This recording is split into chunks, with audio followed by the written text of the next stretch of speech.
If you're looking for a good sugar cookie recipe, but you don't feel like waiting for the dough to spend hours chilling in the fridge, I have the recipe for you. These are no-chill sugar cookies, come together easily, quickly, and you're still going to have those sharp, crisp, perfect edges. Probably most importantly, these cookies also taste amazing. Like a lot of sugar cookies, they sacrifice flavor, that way you get that nice defined edge. We're not doing that today. So let's get started. Get your oven preheating to 350 degrees Fahrenheit because you're going to want it to be nice and warm. And let's talk about our first ingredient, which is butter. You're going to need 1 cup of unsalted butter for this recipe. And very importantly, you want this softened, but not super softened. The center should actually still have a little bit of chill to it. It should not be greasy or oily. If you start with a butter that is melty, greasy, or oily, you're probably going to end up having to chill your dough. So this step is very important. Rather have it a little too cold than a little too warm. Now, along with the butter, we're going to add 1 cup or 200 grams of granulated sugar. And today's recipe can absolutely be made in your stand mixer with a paddle attachment. That works great. But today I'm just going to be using my electric hand mixer. And we'll beat the butter and sugar until it's light and creamy and well combined. This is usually about a minute or 2 of mixing on medium speed. Take a good look at that, nicely creamed, no clumps of butter remaining, everything's nicely combined. It's a nice light pale yellow color. Next thing we're going to add is 1 large egg. Sorry, I'm trying to pick the perfect one. I usually weigh them, but on camera I don't always weigh them. I always wait for testing. 1 large egg. And for a nice flavor, we're going to add a teaspoon of vanilla extract. And then the next ingredient is optional, but I really love the flavor that it adds. Just 1/4 teaspoon of almond extract really adds a nice step to flavor, just like a little extra something. It smells so good. It reminds me of angel food cake too, because I was in my angel food cake. That was a little more than 1/4 teaspoon. Don't ever measure over your mixing bowl. All right, let's go ahead and mix these ingredients together, and always pause and scrape the sides and bottom of your bowl, especially if you're using a stand mixer. It's very important your ingredients become well combined. And I'm sorry my voice is a little raspy. I just am in a perpetual state of hoarseness because I have a cold thanks to my kids. I guess I have a cold. I have the voice of someone who has a cold.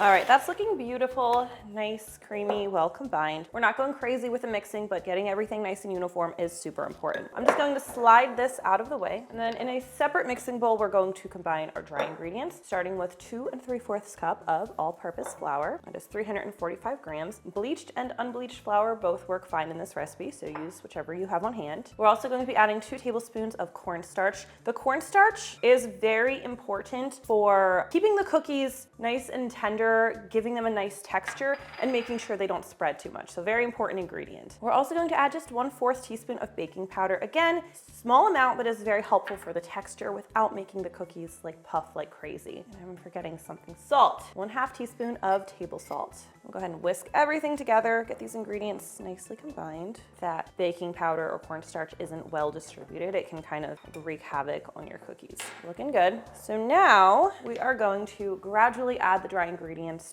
to the wet. I'm going to do this in like 3 or 4 parts, and we are going to mix on low speed after each addition. It wasn't very low. There we go. Now this is a drier cookie dough. It needs to be, that way there's no chilling involved. But because of this, it's extra important, getting a little aggressive there with the mixing, it's extra important that you don't add too much flour at one time. The liquid ingredients, the butter and sugar, need some time to properly absorb the flour. And if you add too much at once, there are a couple negative things that could happen. You're just gonna have a hard time, mixing is going to take forever, the texture of the cookie could be off. Just be patient. I know it's hard when there are cookies involved, I really do. We'll say low to medium speed. I'm definitely bumping that up a little bit. Last bit of flour. Should get all that dough out of the beaters. We're going to scrape the sides and bottom of the bowl. Make sure everything is nice and uniform. Put a little bit of flour there. We'll just mix that in. Our cookie dough at this point is ready to roll out and bake. So let's just make a nice clean surface. We're going to lightly dust our surface with a bit of flour. This is really important. We will turn out our dough, and we do want to form the dough into kind of like a ball. That way there are no cracks when we roll it out. Don't overhandle it though, or else you're going to make the butter too warm. It's gonna give you a bad time. All right, keep that surface floured. Lightly dust the top of your dough, just a rolling pin. Of course you could overdo it with the flour, but it's harder to do than you think. So use the amount of flour you need in order to keep things from sticking and keep everything, moving along smoothly.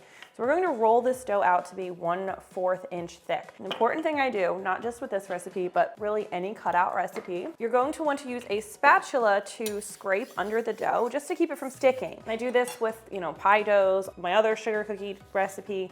It's just going to make your life a lot easier. I'm gonna roll this out to be about 1/4 inch thick. Sometimes I break the dough in half and just work with half at a time. That's actually usually what I recommend. This scraping is so helpful. And if you feel like things are sticking, pull it up. I don't really need to here, but just example, pull it up, sprinkle a little more flour underneath. I love this dough. It smells so good thanks to the almond extract. I do like my cookies a little bit thicker. I feel like a 1/4 inch or slightly larger is my personal preference, especially because, you know, the actual cookie tastes good, so like I want more of it. Definitely had those sugar cookies where they're like bland and you're only really eating them for the icing. All right, cutout time. Get yourself a baking sheet, line it with parchment paper. Try to remember to link to these parchment paper baking sheets because they're one of my favorite kitchen tools like in the whole world. They make my life a lot easier. And we are going to just cut out some cookies. I'm just going to do some stars and snowflakes. Snowflakes like my favorite. Go ahead and cut these out. Transfer them to a baking sheet. And gently drop that out of here. These cookies so much. Now the bake time is going to vary depending on the exact size of cookie you're making, but generally I find I need about 8 minutes in the oven. Smaller cookies, you know, start for less time. Larger cookies, you're gonna need a little bit more. And with sugar cookies, it's important that you don't overcook them. They actually can lose some flavor when you do that. So you want the edges to just be turning a very, very light golden color. Don't overdo it. As I mentioned, keep your cuts close because you're going to take all of the scraps and regroup them and re-roll them out to get as many cookies as possible out of the dough. But the more re-rolls you do, the more flour you work into the dough and the less flavorful it becomes. Just something to be mindful of. Let's do a couple stars. The cookies don't need a ton of space because they're not really going to spread, but they do need some space around the cookies in order to bake evenly. All right, that's all for this tray. This is going into the center rack 350 oven. As I said, I'm going to check them at 7 or 8 minutes to start. Oh, and just a quick note before I forget, I will be decorating these cookies with my easy sugar cookie icing. It's my favorite, but if you don't want to use icing, one thing my mom used to do when we were kids, it's much easier, is before you bake the cookies, sprinkle them with a little bit of sanding sugar. It'll bake right on top, gives you a nice touch of sweetness without having to do all the decorating. Now let these cookies cool in the baking sheet for at least 5 to 10 minutes. You don't want to move them while they're hot because they're fragile. Once they've cooled down, we'll scoot them over to a cooling rack and then we can decorate them with our icing. I'm just decorating these today with my favorite easy sugar cookie icing. It is super simple to make and I prefer it to royal icing, though I do have a video on how to make royal icing as well. I'm actually a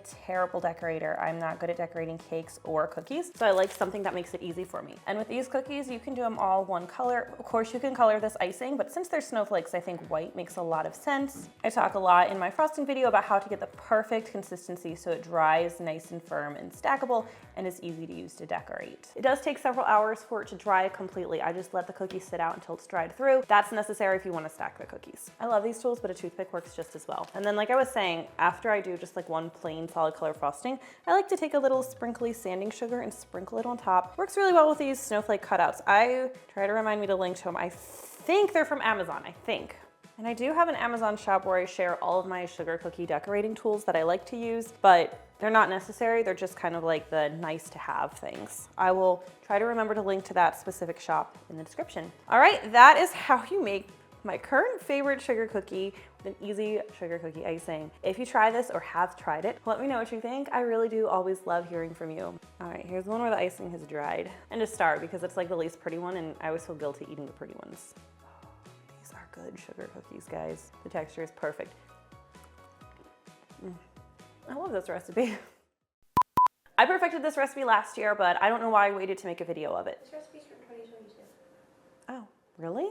2022. Wow.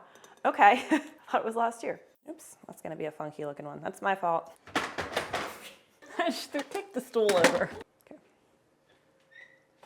Sorry, missed a spot.